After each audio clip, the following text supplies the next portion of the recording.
fou d'un coureur azuréen qui fait le tour de la région PACA à pied. En courant et seul et quasiment 24 heures sur 24, 20 heures sur 24 précisément. Il s'appelle Thierry Quéornou, il habite le Canet-Rocheville. Il avait déjà fait quelque chose d'un peu fou en 2008. Il avait fait le Tour de France en courant en 92 jours.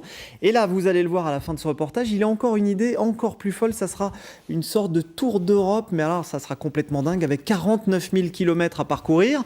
En attendant, il fait le tour de la région PACA. Il est parti de Nice samedi dernier à 10h du matin et il devrait normalement arriver à Nice samedi prochain aux alentours de 16 ou 17h. On lui posera la question dans quelques minutes. En tout cas, nous sommes allés à sa rencontre avec Hugues Nicolas et Marc Belleville en plein milieu des Hautes-Alpes. Il n'y avait rien du tout sauf un coureur qui courait dans la nuit. Reportage. Massif des Écrins dans les Hautes-Alpes, 4h du matin. La nature dort encore. Seule une petite lumière vient troubler la pénombre.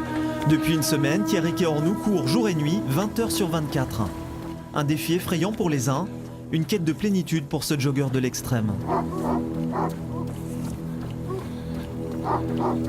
Courir la nuit, c'est un pur bonheur. C'est un pur bonheur, surtout avec le temps qu'on a en ce moment.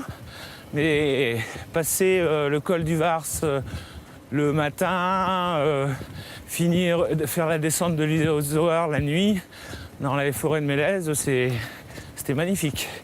C'est les premiers jours qui sont le plus durs. Après, il suffit d'habituer. Enfin, après, le corps, il s'habitue un petit peu, quoi.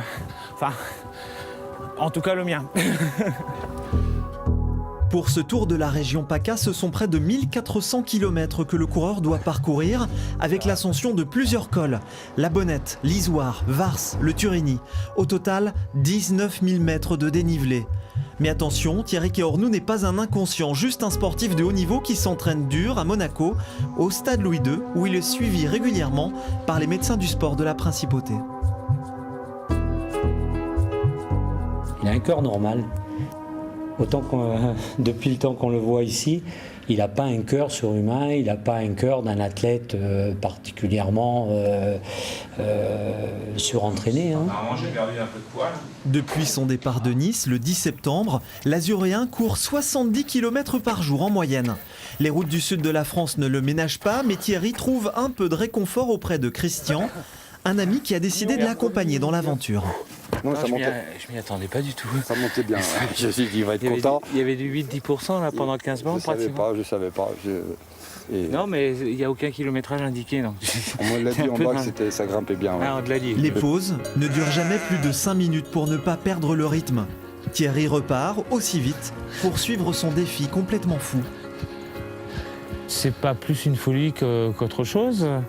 Il y a des gens qui adorent faire du VTT, qui vont faire des grands raids en VTT, choses comme ça. Ben moi, je fais mes petits raids en course à pied. Son retour sur la Côte d'Azur est prévu le week-end prochain, mais ce coureur de l'extrême a déjà une nouvelle idée. Courir en 2012 un Tour d'Europe de 49 000 km. Et il court actuellement, Thierry Quéornou, qui est avec nous par téléphone, parce qu'il court avec son téléphone dans la poche. Bonjour Thierry, comment ça va ? Oui, ça va.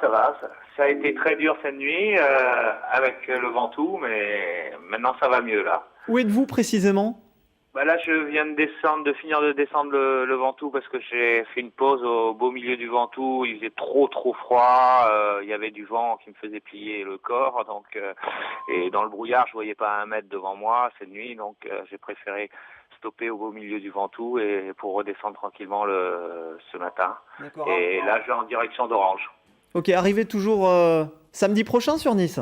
Samedi prochain, normalement, vers 10h du matin, 9h30, 10h, normalement. On vous attend, hein, et puis on va pas vous retenir plus longtemps parce que courir et téléphoner en même temps, ça doit essouffler quand on a déjà des centaines de kilomètres. Je me suis posé un petit peu quand même. Bon, profitez bien. Merci en tout cas Thierry, et puis bonne fin de raid, on va vous suivre bien évidemment. Comme on suit le rugby avec le RC Toulon entraîné ce matin par Bernard Laporte, ce dernier après la suite de Philippe Saint-André. Premier entraînement dirigé par Bernard Laporte ce matin que l'on écoute. C'est plaisant, mais encore une fois, je découvre, comme je disais, je demande qui c'est, parce que je ne connais pas tous les joueurs.